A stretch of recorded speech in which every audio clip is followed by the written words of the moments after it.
अस्सलाम वालेकुम जी, welcome to agree flora. मैं हूं मोहम्मद behzad रफीक और आज एक नए टॉपिक के साथ एक बहुत इंटरेस्टिंग और नई वीडियो के साथ आपके सामने हाजिर हुए हैं। टॉपिक है आज का हमारा जी स्पेशलिटी कट फ्लावर्स। वो सारे के सारे फूल जो आजकल आप डिफरेंट फ्लावर शॉप्स के ऊपर नए से नए फूल जो है वो देख रहे हैं, उनकी प्रोडक्शन पूरे पाकिस्तान के अंदर चल रही है और सक्सेसफुली लोग एग्री फ्लोरा के साथ और खुद से फार्मर जो है वो ग्रो करके बहुत अच्छा रेवेन्यू जो है वो जनरेट कर रहे हैं।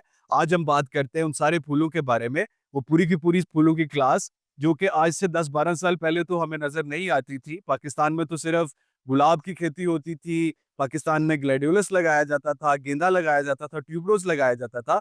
लेकिन ये 10-12 किस्म के नए फूल जो पिछले 10-12 साल में हमारी हमारी टीम ने और हमारे एग्रीकल्चर एक्सपर्ट्स ने बहुत मेहनत के साथ जो है पाकिस्तान में इंट्रोड्यूस किए हैं और हमारी मार्केटिंग टीम की बदौलत आज हर फ्लावर शॉप के ऊपर आपको ये फ्लावर्स जो है वो नजर आते हैं और फार्मर्स कम रकबे पर इनको ग्रो करके बहुत अच्छा जो है वो मुनाफा हासिल कर रहे हैं। तो इस तरह के बहुत से फूल जैसे सनफ्लावर है, चाइनीज एस्टर है, स्टॉक मेथियोला है, एंट्राइनम, डेल्फिनियम, टेनासिटम, सिलोशियाज और इस तरह की बेशुमार और वैरायटीज। इसमें बहुत से वुडी कट फ्लावर्स जो हैं वो भी इंक्लूडेड हैं और नए बल्बस प्लांट्स जो हैं वो भी इंक्लूडेड हैं, जो कि सक्सेसफुली हमारी हमारी टीम ने और हमारे फ्लोरल एक्सपर्ट्स ने इनको सक्सेसफुली पाकिस्तान में इंट्रोड्यूस किया है और मार्केट किया है।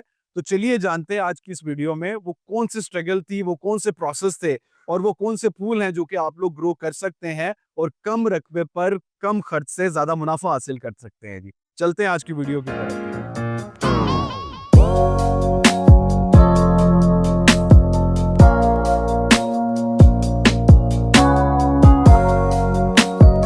जी, मेरे साथ मौजूद है आज वो पर्सनैलिटी जिनकी वजह से ये मॉडर्न फ्लोरिकल्चर पाकिस्तान के अंदर जो है वो कामयाब हुई है और पाकिस्तान के अंदर ये सारे speciality cut flowers, sunflower, stock, aster और इस तरह के बेशुमार कट फ्लावर्स जो हम हमारे जैसे स्टूडेंट्स सर के साथ काम करके और बहुत से ग्रोअर्स जो है वो आज पाकिस्तान के अंदर ग्रो कर रहे हैं। तो उन सब चीज़ों को, उन सब क्रॉप्स को पाकिस्तान के अंदर इंट्रोड्यूस करने वाली पर्सनैलिटी और उन सब क्रॉप्स को पाकिस्तान के अंदर लेके आने वाले स्पेशल डॉक्टर इफ्तिखार साहब। जी सर। अस्सलाम वालेकुम, बहुत शुक्रिया behzad, सर थैंक यू। पहले तो बहुत-बहुत वेलकम एग्री फ्लोरा के अंदर सर।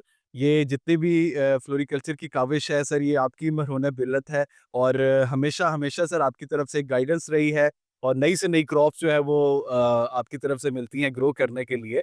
सर सबसे पहले तो थोड़ा-सा स्पेशलिटी कट फ्लावर्स के ऊपर जो है वो थोड़ी-सी रोशनी डालिए और ग्रोअर्स को बताइए भी। बहुत शुक्रिया।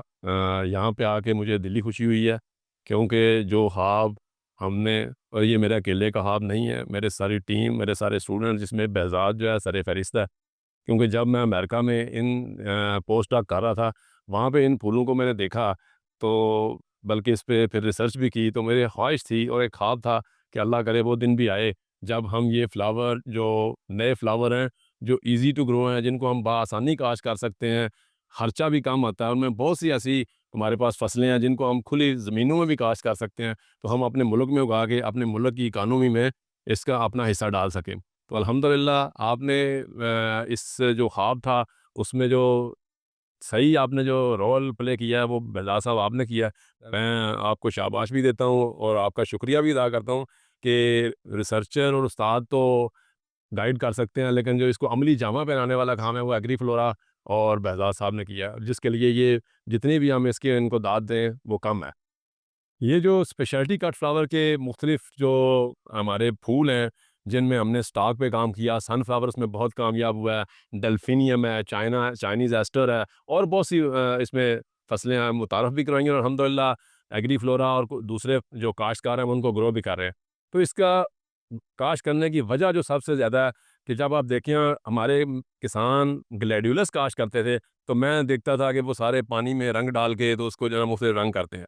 तो किसी में उसमें सिवाय उस वक़्त हमारे पास सफ़ेद के अलावा कोई ख़ास रंग उसमें अवेलेबल नहीं थे। तो जैसा कि हमारे जो लोग हैं, मुख्तलिफ़ की चॉइस मुख्तलिफ़ रंगों में होती है, किसी को पिंक रंग पसंद है, किसी को पर्पल रंग पसंद है, तो वो सारे वो पानी में रंग डाल के उसको करते हैं, जिससे उसकी वाज़ लाइफ़ जो है वो कम हो जाती है, जो कि एक माल प्रैक्टिस है। तो हमने सोचा कि क्यों ना ऐसी फसलें और ऐसे फूल मुतारफ़ कराए जाएँ, जिनके ओरिजिनल ये रंग हों, जिससे लोग उनको एन्जॉय कर सकें। तो उसमें हमारे पास बहुत सी ऐसी जो एनुअल जो सालाना फसलें हैं, हमारे सालाना फूल हैं, मौसमी फूल जिसको कहते हैं, लेकिन वो फूल उनमें से कुछ ऐसे थे जो सिर्फ़ एज़ ए जो हमारे क्यारियों में काश्त करने के लिए पाकिस्तान में काश्त हो रहे थे, लेकिन उसमें कोई भी ऐसा फूल नहीं था जिसको बतौर तराशीदा फूल या कट फ्लावर के उसको काश्त किया जा रहा हो। तो ये 2013-14 से हमने ये सफ़र का आगाज़ किया और अल्हम्दुलिल्लाह आज तकरीबन 10-12 साल गुज़रने के बाद एग्री फ्लोरा की जो काविशें हैं, जो बेहज़ाद साहब की काविशें हैं, वो आप देख रहे हैं, हम लोग भी इसको कर रहे हैं। इसमें हम मज़ीद कई नई फसलें भी मुतारफ़ करवा रहे हैं और इंशाअल्लाह वक़्त के साथ-साथ हम आपको इस तरह की नई और जदीद जो फसलें हैं जिनकी इंटरनेशनल मार्केट में और मकामी मंडियों में भी बहुत ज़्यादा डिमांड है, वो मुतारफ़ भी कराएँगे और इसकी पूरी प्रोडक्शन टेक्नोलॉजी भी हमने पब्लिश कर दिया है बेहज़ाद साहब के साथ मिलके। तो वो जिसको भी इसके बारे में रहनुमाई चाहिए, वो एग्री फ्लोरा से भी ले सकता है, हमसे भी ले सकता है, वो किताबों से भी ले सकता है।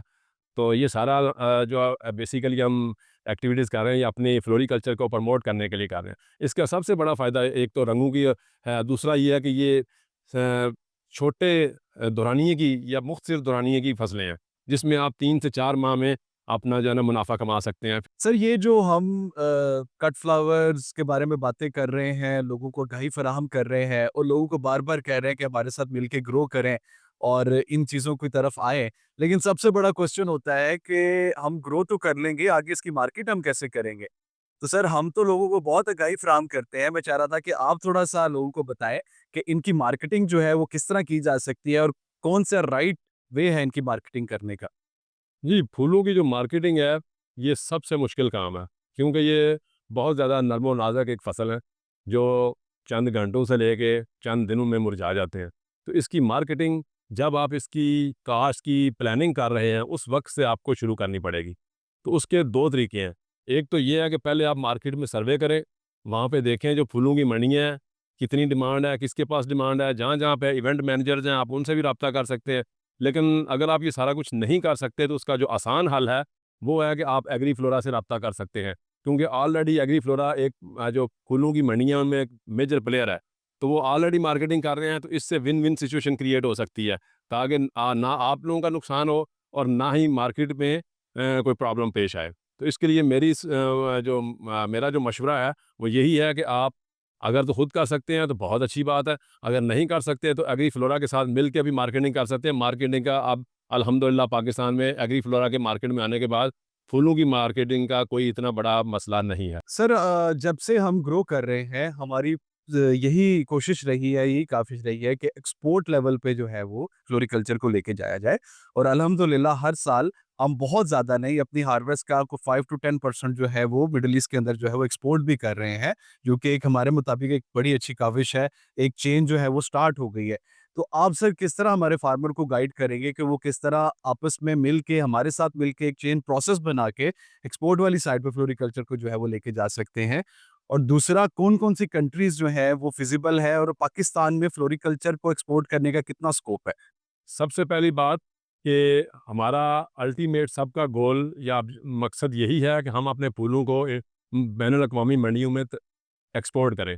लेकिन इसके लिए सबसे पहली जो रिक्वायरमेंट होती है, वो ये है कि हमारी मकामी मंडियों में उम्दा एक्सपोर्ट क्वालिटी फूलों की भरमार होनी चाहिए, ताकि वहाँ पे अवेलेबल हों। दूसरा ये है कि जिस तरह अभी मैंने बात की कि इसको आप ऐसा थोड़े-थोड़े रकबे पे लगाएँ, ताकि सारा साल इसकी अवेलेबिलिटी हो, तो हमारे पास उनके सारा साल फूलों की अवेलेबिलिटी भी होनी चाहिए। कोई जो एक्सपोर्ट की मंडियाँ हैं, उनमें सिर्फ़ आप किसी ख़ास सीज़न में फूल एक्सपोर्ट नहीं कर सकते। ज़्यादातर मंडियों में आपको जो आप फसल एक्सपोर्ट करना चाहते हैं, वो आपको सारा साल वो फूल एक्सपोर्ट करने पड़ेंगे। इसके लिए सबसे मौज़ूद तरीका यही है कि पहले आप जो एग्री फ्लोरा ऑलरेडी जो है अपने फूल एक्सपोर्ट करने उसने आगाज़ कर दिया हुआ है, तो उनके साथ मिल के करें, ताकि एक अच्छी जो क्वांटिटी है और सारा साल सप्लाई हम इंश्योर कर सकें। जब हम और एक कोऑपरेटिव बना के हम चलें। जब हमारे कोऑपरेटिव की वर्थ होगी, और सबसे बड़ी बात जो हमारे अभी तक फूलों की मंडियों में एक बड़ा मसला मैंने देखा है, वो यही है कि हम उसमें सॉरी टू से कुछ माल प्रैक्टिस बड़ी कॉमन हम उसको इस्तेमाल करते हैं। जैसे कि पुअर क्वालिटी फूल भी बीच में ही घुसा देते हैं, जो उम्दा क्वालिटी फूलों की वैल्यू को भी कम कर देते हैं। तो ऐसी चीज़ें एक्सपोर्ट को जो मार्केट्स हैं उनमें नाकाबिले बर्दाश्त होती हैं, और इसी वजह से हम अपने फूल अभी तक इंटरनेशनल मंडियों में ज़्यादा तादाद में एक्सपोर्ट करने के काबिल नहीं हैं। तो इस तरह की माल प्रैक्टिस को हमने अवॉइड करना है। इसकी पूरी जो पोस्ट हार्वेस्ट हैंडलिंग टेक्नोलॉजी है, हमने डेवलप कर दी हुई है ज़रई यूनिवर्सिटी फैसलाबाद में भी। वहाँ से आप इसके जो किताबचे हैं वो भी अवेलेबल हैं, टेक्नोलॉजी भी अवेलेबल है, यहाँ से एग्री फ्लोरा से भी अवेलेबल है। उसको फॉलो करते हुए अगर हम मिल के एक एफर्ट करें तो हम इसको बड़े अच्छे तरीके से अपनी मंडियों में जो एक्सपोर्ट को मार्केट्स हैं वहाँ पे तरसील कर सकते हैं। दूसरा सवाल आपका ये था कि कौन-सी मंडियाँ ऐसी हैं? इस वक्त हमारे पास सबसे जो करीबी तरीन मंडियाँ हैं, वो मशरिक़ वुस्ता वाली मंडियाँ हैं। बेसिकली वहाँ पे डिमांड भी ज़्यादा है और इस वक्त वहाँ पे और डिमांड बढ़ रही है और फूल जितने आ रहे हैं वो सारे वहाँ पे कीनिया, इथियोपिया और हॉलैंड से आ रहे हैं। अगर कीनिया और इथियोपिया से जो फूल मशरिक़ वुस्ता के ममालिक में आ रहे हैं, वहाँ पे फ्लाइंग टाइम जो है वो 4 से 5 घंटे है। जबकि हमारे पाकिस्तान से यहाँ से 2 से 3 घंटे में फूल यहाँ से मशरिक़ वुस्ता की मंडियों में पहुँच जाते हैं। तो हमारे पास ये बड़ा एक एडवांटेज है और उसमें हमारे पास कुछ ऐसे फूल भी हैं जिनकी तरोताज़गी या वाज़ लाइफ जो है वो 7 दिन से ज़्यादा अरसे तक फ्रेश रहते हैं।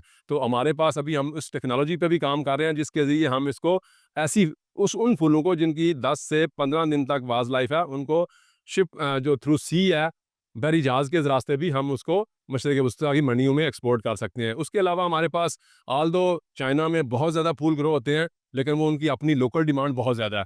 तो हमारे पास सी पैक के ज़रिए एक ये भी अपॉर्चुनिटी है कि हम वहाँ पे इनको एक्सपोर्ट भी कर सकते हैं। और हमारे माशाल्लाह जो सिटिंग गवर्नमेंट है, उनकी बड़ी अच्छी मुख्तलिफ़ स्कीमें चल रही हैं, तो उसमें एक स्कीम ये भी जो है ना, बड़ी कारआमद हो सकती है, जिसमें हम अपने यंग एंटरप्रेन्योर जो हैं, यंग जो हमारे लोग हैं, उनको हम ये टेक्नोलॉजी प्रोवाइड करें, जिससे ये उम्दा क्वालिटी फूल, जो एक्सपोर्ट क्वालिटी पौधे हैं, उनकी अच्छी क्वालिटी में तैयार करके हम इसको ना सिर्फ अपने यंग जनरेशन को अपनी नौकरियाँ भी मुहैया कर सकते हैं, उनको बिज़नेस भी की तरफ भी लेके आ सकते हैं, बल्कि अपनी एक्सपोर्ट्स भी बढ़ा सकते हैं और अपने पंजाब का एक सॉफ्ट इमेज जो है दुनिया में वो भी बढ़ा सकते हैं।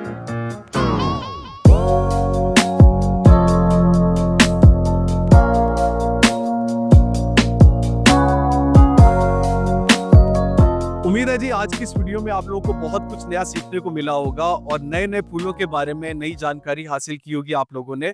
तो आप एग्री फ्लोरा के प्लेटफॉर्म से ना सिर्फ हमारे साथ मिलकर इन फूलों को ग्रो कर सकते हैं, बल्कि मार्केट भी कर सकते हैं। तो हमारी टीम के साथ जुड़ने के लिए, इन फूलों के बारे में मज़ीद रहनुमाई हासिल करने के लिए नीचे दिए गए नंबर्स पर कॉन्टैक्ट करें और हमारी टीम का हिस्सा बनिए। और हमारे यूट्यूब चैनल को सब्सक्राइब कीजिए और हमें फॉलो कीजिए। बहुत शुक्रिया।